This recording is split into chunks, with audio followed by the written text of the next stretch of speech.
늘 새로운 뉴스를 만들겠습니다. 진심을 다하는 언론, 지식교양 전문 채널 시선뉴스입니다.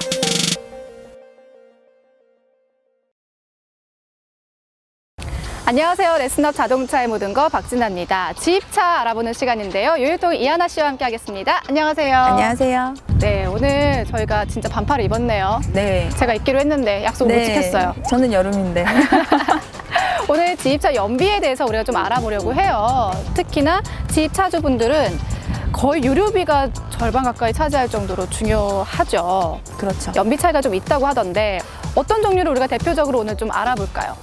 일단 대표적으로 화물차 하면 가장 먼저 카고, 그리고 그냥 탑만 올라가 있는 이제 탑차라고 하는데요. 내장탑이라고들 많이들 말씀하시죠. 내장탑. 그렇죠. 네. 그리고 냉동이나 냉장이 들어가 있는 냉동탑, 그리고 저희 많이 봤던 윙바디.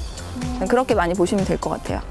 이 네 종류의 차량의 연비를 좀 알아보려고 하는데 궁금하시겠죠? 어떤 종류의 차량이 가장 연비가 좋은가?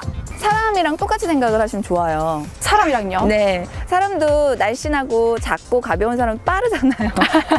네, 똑같이 생각하시면 돼요. 이 카고는 뒤에 적재함이 아무것도 안 달린 상태이기 때문에 기존에 뭐가 올라가져 있는 차들보다 아무래도 연비가 더 좋을 수밖에 없어요. 차량 자체가 가벼워지니까요. 네. 그리고 또 정반대로 또 생각을 하자면 가장 무거운 게 뭘까요, 진아 씨? 윙바디 아니면 오히려 냉동탑이 좀 무거울 수도 있겠다라는 생각이 좀 들거든요. 윙보다 더 무거운 게 냉동탑이에요. 예. 안에 설치된 장비들 때문에. 냉장고가 들어가 있잖아요. 예, 냉장고가 들어가 있고 그 냉장 역할을 하기 위해서 그걸 돌리기 위한 연비도 이제 기름으로 하는 거거든요. 그러다 보니 당연히 연비가 가장 안 좋을 수밖에 없어요. 그리고 연비가 얼마나 나오나요? 연비요. 뭐 이게 뭐 5년 됐는지 10년 됐는지 아니면 나온 지 갓 이제 출고가 된 차량인지 그거에 따라서 너무너무 틀려요. 신차 기준으로 적재함이 가득 차 있다는 상태일 때 기본적인 연비를 그래서 신차 기준으로 봤을 때 5톤 같은 경우에는 4.5에서 5kg. 4.5에서 5kg요. 예. 일반적인 승용차랑 비교했을 때는 굉장히 낮은 연비네요. 예, 그러니까 승용차라고 생각하시면 안 돼요. 근데 4.5에서 5.5도 신차기 때문에 가능한 거지 중고일수록 더 떨어진다고 보시면 돼요. 그리고 이 5톤도 짧은 5톤이 있고 긴 5톤, 그러니까 축을 달아서 길이를 늘린 차량 같은 경우에 이제 해당되는 4.5에서 5.5가 그렇거든요. 그러니까 이제 만약에 내가 길이가 9m 70보다 좀 짧다 이런 경우에는 연비가 조금 더 올라간다고 보셔도 될 거예요. 그러면 냉동탑 같은 경우는 거의 연비가 3 정도대밖에 안 되겠네요. 그렇죠. 기름값이 뭐 1, 2만 원 정도가 아니고 정말 큰 액수잖아요. 그렇기 때문에 유류 보조금, 뭐 복지카드 관련 내용 모르시다면 우리 이하나의 키워드에서 이미 했습니다. 꼭 확인하시고요. 그렇죠? 네. 5톤하고 보통 14톤이 많이 비교가 된단 말이에요. 그럼 14톤 같은 경우는 어떨까요? 5톤이랑 비교를 했을 때 14톤 같은 경우에는 조금 낮아지죠. 아무래도 무거워지기 때문에 뭐 5톤이 아까 4.5에서 5.5였잖아요. 14톤은 3.6에서 4.2 정도 그렇게 보시면 될 것 같아요. 사실 이렇게 들었지만 뭐 연비가 차이가 난다 이렇게는 하지만 뭐 엄청나게 많이 차이가 나는 건 아니거든요. 말씀하신 것처럼 운전 습관이라든지 적재물의 차이가 좀 크지 않을까 이런 생각이 듭니다. 그래도 연비 차이는 좀 알아야겠죠. 간단하게 표 준비했습니다.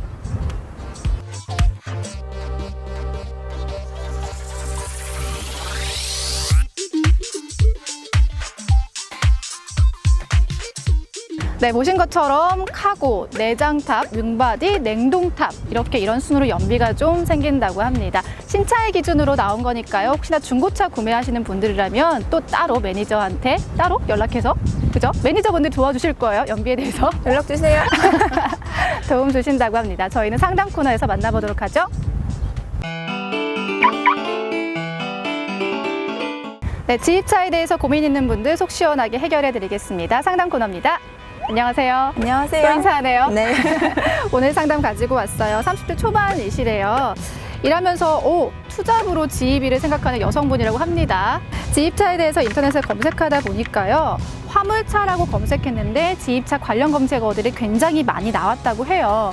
근데 또 알다 보니까 지입차인지 화물차인지 굉장히 혼재스러운 단어들이 많이 있는데 지입차가 화물차가 아닌가요? 혹은 같은 건가요?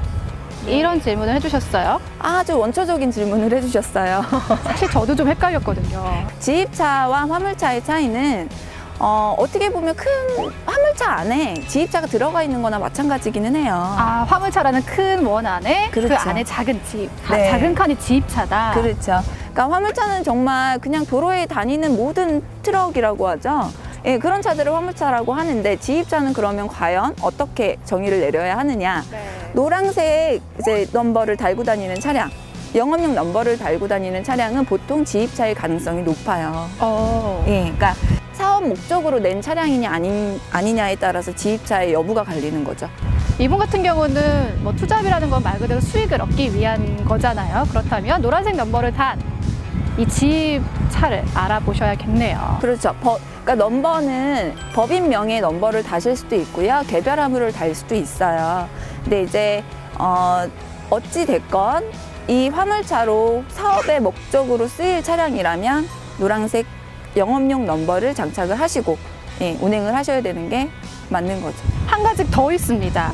지입차 인수금에 뭐 포함된 요소? 이런 걸 질문해 주셨어요. 네. 그러니까 이 지입차라고 하면 화물차로 근무를 할 수 있게끔 세팅이 되어야지 맞는 거잖아요. 그렇죠? 화물차 하나만 있다고 해서 내가 그걸로 일을 할 수 있는 건 아니에요.